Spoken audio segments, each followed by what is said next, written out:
નિષાદ રાજે ત્યાંના ભીલ સમાજને લઈને ત્યાં ભગવાન માટે પર્ણકુટી બનાવી છે. અને તુલસીદાસજી મહારાજ ચિત્રકૂટમાંથી સીધા અયોધ્યા ધામ લઈને આવે કે ભગવાન રાઘવેન્દ્ર સરકાર જ્યારે વન में ગયા તે પછી અવધમાં શું ચાલી રહ્યું છે. નિષાદ રાજ જ્યારે પાછા વળ્યા છે, શ્રંગવીરપુર પહોંચ્યા છે, ત્યાં લગી મંત્રી સુમંતજી રાહ જોઈને ત્યાં જ બેઠા છે. અયોધ્યા પાછા જવા માટે એનો મન થતું નથી કે હું અયોધ્યા જાઉં તો જાઉં, પણ જાઉં કેસે, કઈ રીતે હું અયોધ્યામાં પ્રવેશ કરીશ. ત્યાં નિષાદ રાજ આવ્યા. નિષાદ રાજે સંપૂર્ણ સમાચાર આપ્યા છે. અને સંપૂર્ણ સમાચાર મળ્યા બાદ ભગવાન રામના જે વચનો છે એ સુમંતજીને કીધા છે કે હે સુમંતજી, તમે પાછા અયોધ્યા જાઓ અને જઈને રાજા દશરથજીને કહો કે રામ સકુશલ છે, વન में છે ને તમારી કૃપાથી કોઈ પ્રકારનો દુઃખ નથી. સુમંતજી વ્યાકુલ છે કે હું જઈને અવધપુરીના નગરજનોને શું કહેશું. ત્યાં મહારાજા દશરથ મને પૂછશે તો એને શું કહેશું. છતાં વિધિના વિધાન છે, એને કોઈ મેટી શકતા નથી. સુમંતજીને પાછા વળવું પડે છે. વ્યાકુલ અવસ્થા છે કે જેવી રીતે કોઈ માછલીને પાણીમાં તે બહાર કાઢી દીધા હોય અને તે તડપતી હોય, એવી રીતે સુમંતજી તડપી રહ્યા છે. અયોધ્યાપુરીને સીમાડે પહોંચ્યા છે. અને જ્યારે અયોધ્યાને સીમે પહોંચ્યા ત્યારે સુમંતજી વિચાર કરી રહ્યા છે કે હું અયોધ્યામાં પ્રવેશ કઈ રીતે કરું. અગર હું દિવસ में प्रवेश કરીશ તો નગરજનો મને પૂછશે તો હું નગરજનોને શું જવાબ આપીશ. મારા કેવી રીતે કહેશું કે હું તમારા પ્રભુ રામને વનમાં મૂકીને આવતો રહ્યો.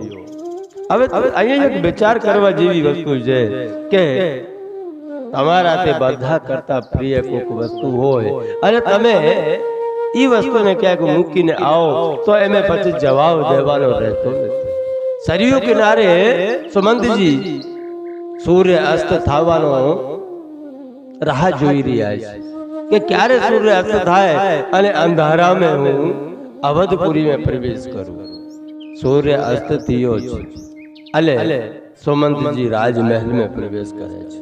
સીધા કૌશલ્યા માના રાજમહેલ સુમંતજી પહોંચ્યા છે અને મહારાજા દશરથજીને પ્રણામ કરીને ઉભા છે.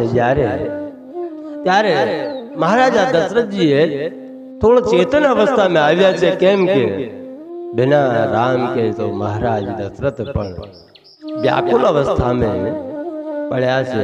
અને જ્યારે સુમંતજીને આવ્યા એમ કૌશલ્યામાએ પ્રભુ દશરથજીના કાનમાં કીધું કે મહારાજ રામ લક્ષ્મણ બેધીને મૂકીને સુમંતજી આવ્યા છે. ત્યારે મહારાજે ઘડીક આંખો ખોલી છે. ચેતન અવસ્થામાં આવ્યા છે કે શાયદ કોઈને લઈને તો આવ્યા છે. કહે લખન કહે રામ સનેહી, કહે પ્રિય પુત્ર બધુ બહેદેહી. કહે સુમંતજી, કહા છે મારા રામ, ક્યાં છે લખન, અરે ક્યાં છે મારી પુત્ર વધુ સીતા, ક્યાં છે. સુમંતજી તમે કહો, કેમ કઈ બોલતા નથી. અને સુમંતજી શું કહે. જેનો સર્વસ્વ લૂંટાઈ ગયો હોય એ આપણે કેવી રીતે કહી શકતા હોય મારા બાપ. છતાં કાળજા ઉપર પાણો મૂકીને સુમંતજીએ કીધું કે મહારાજ મેં ઘણા પ્રયત્નો કર્યા, ઘણા પ્રયત્નો કરીને મેં રામજીને સમજાવ્યો પણ રામ નથી માન્યા. અને રામને પછી મેં લક્ષ્મણજીને પણ સમજાવ્યા, લક્ષ્મણજી પણ નથી માન્યા. હવે કરું તો કરું. મેં પછી સીતાજીને કીધું પણ સીતા પણ મને પિતા સમાન સમજીને ધર્મની વાતો કરીને મને સમજાવી દીધું. મહારાજ હું એ કઈને લાવી નથી શકી. હવે હું તમને કઈ રીતે કહું? જ્યારે એટલું કીધું તો દશરથજીએ વળ વ્યાકુલ થયા. અલે પછી સુમંતજીએ કીધું કે મહારાજ, રામના એક સમાચાર છે. રામે મને કીધું છે કે પિતાશ્રીને કહેજો ચિંતા ના કરે. હું આ ક્ષણ બંધુર 14 વર્ષનો જે છે વનવાસ, ઈ હું 14 વર્ષ પછી પાછા પડશું ત્યારે પિતાશ્રીને મળશું.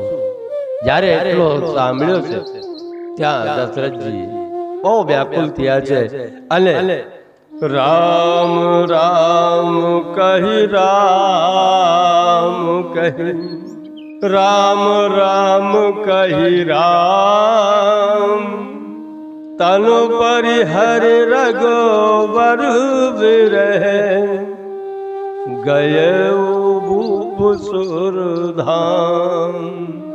કે મહારાજે રામ રામ રામ કહીને પોતાના પ્રાણ તજી દીધા છે, સ્વરધામ પોગી ગયા. હવે અહીંયા સંતો કહે છે કે દશરથજીએ 3 વાર 6 વાર રામ રામ બોલ્યા છે. હવે 6 વાર કેવી રીતે રામ રામ બોલ્યા હોય એ આપણે વિચાર કરીએ. અમુક સંતો કહે છે એક એક રામ में એક એક શાસ્ત્રોનો છપાયા છે, એટલે 6 શાસ્ત્રોને હિસાબથી રામ બોલ્યા છે. પછી અમુક સંતો કહે છે કે ત્યાં મહેલને અંદર 3 જ જણા હતા, કૌશલ્યામાં, સુમંત્રામાં અને સુમંતજી. આ 3 જણાને 3 વાર રામ રામ કહીને ગયા છે. એટલે એકને 2 વાર રામ કહીએ ત્યારે રામ રામ થાય, એવી રીતે 6 વાર રામ રામ કહીને ગયા છે. અમુક સંતો એમ કહે છે કે દશરથજી એ સમય પે છે ને જ્યારે રામ રામ બોલતા હતા ત્યારે એને પોતાના એક કામ યાદ આવ્યું. એનાથી એક કર્મ એવો થયો છે કે શ્રવણના માતા પિતાના શ્રાપ એને યાદ આવ્યા છે. કે જ્યારે એ આકેટ पे ગયા અને आकेट पे गया बाद में जारे एनाते शब्द भेदी बाण चढ़ानो और ई शब्द भेदी बाण चलाई गयो त्यारे श्रवणनो मृत्यु थयो. अने श्रवणना मृत्युना समाचार जारे श्रवणना माता पिताने पासे लईने दशरथ पહોંચ્યા છે ત્યારે શ્રવણના માતા પિતાએ રાજા દશરથને શ્રાપ દીધું હતું કે જા, જેવી રીતે અમે પુત્ર વિયોગ में પોતાના પ્રાણ ત્યજી રહ્યા છીએ એવી રીતે તમે પણ પુત્ર વિયોગ में પોતાના પ્રાણ ત્યજશો.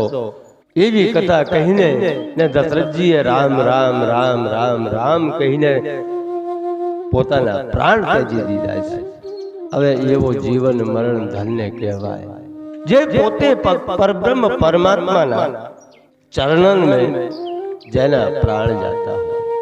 अगर आपने અહીંયા विचार करवा जाइए कि विधिना लेख ने कोई मेटी सके नहीं भाई, कि तमारा जे कई कर्म થઈ ગયા હોય ई कर्म ने तो प्रभुना पिता होय કે ગમે જે હોય પોતે પર બ્રહ્મ પરમાત્મા હોય ई પણ કર્મને આધીન છે મારા બાપ.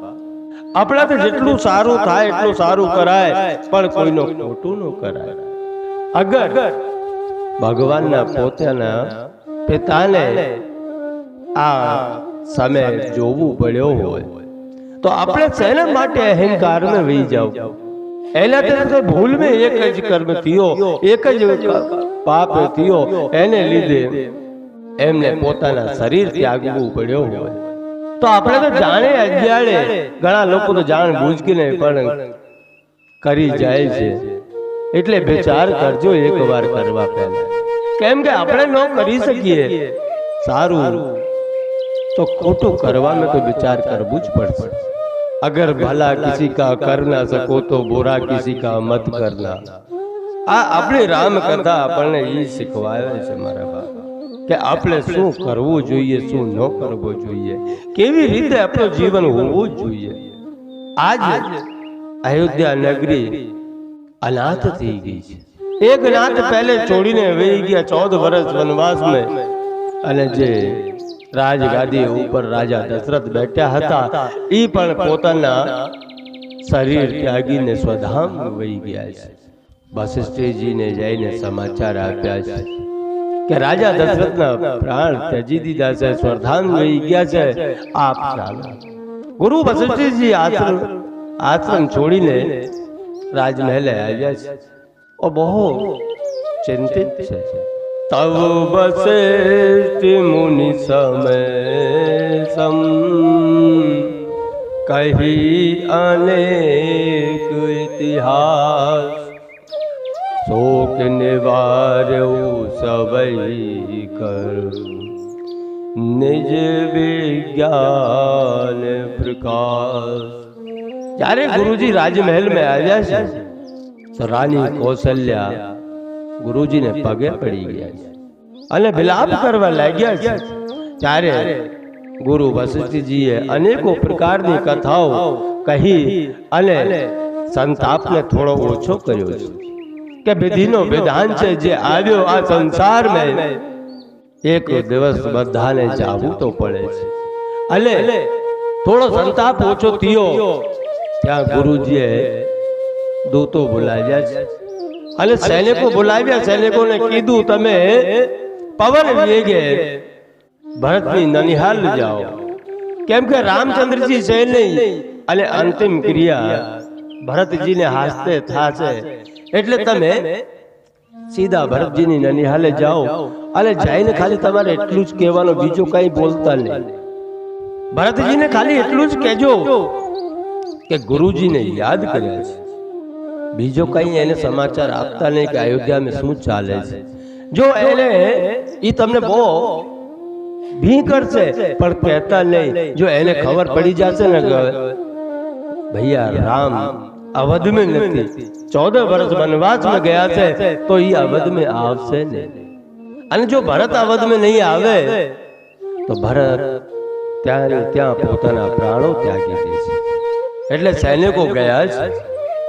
यही विधि सोचत भरत मन, धावन पहुँचे आई, गुरु अनुशासन श्रवण सुन, चले गणेश मनाय.